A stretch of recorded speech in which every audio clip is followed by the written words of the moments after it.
Hello বন্ধুরা, আসসালামু আলাইকুম। আমি ভালো আছি। তোমরা কেমন আছো আমাকে জানাবা। আমার নতুন বাসায় আমি আমার মাস্টার বেডরুমটা কিভাবে সাজালাম সেটা শেয়ারের মাধ্যমে আমি আমার প্রথম ব্লগ শুরু করছি। যদি ভালো লাগে তাহলে বেশি করে লাইক, শেয়ার ও কমেন্টস করো। আমার কাছে মনে হয় ঘরের প্রথম সৌন্দর্য হচ্ছে পর্দা। তো সেই পর্দাটা আগে লাগিয়ে নিলাম। আমি আমার মাস্টার বেডরুমে কালার থিম রেখেছি ব্লু এন্ড হোয়াইট।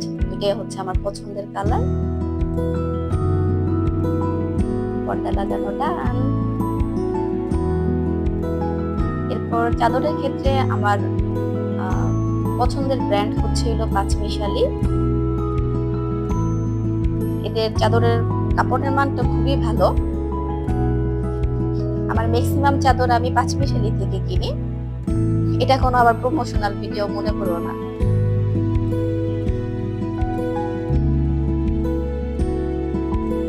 চাদরটা বিছিয়ে নিলাম। চাদর টান টান না থাকলে আমার কাছে আবার ভালো লাগে না।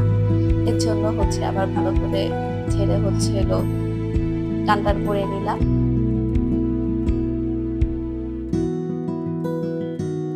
এরপর দুটা পিলো দিলাম।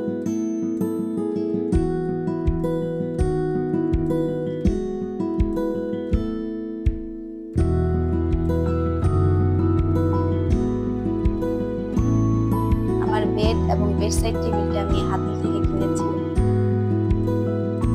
বেডের উপর দুটা কুশন এবং দুটা পছন্দের পুতুল আমি রেখেছি। পুতুল দুটা অনেক কিউট না?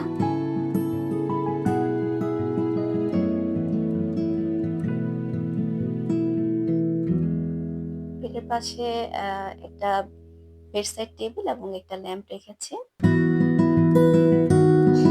এটা আপাতত এইভাবে সাজিয়েছি। পরে আরো কিছু এখানে সংযোজন করব, সেটা তো অবশ্যই তোমাদের সাথে শেয়ার করব।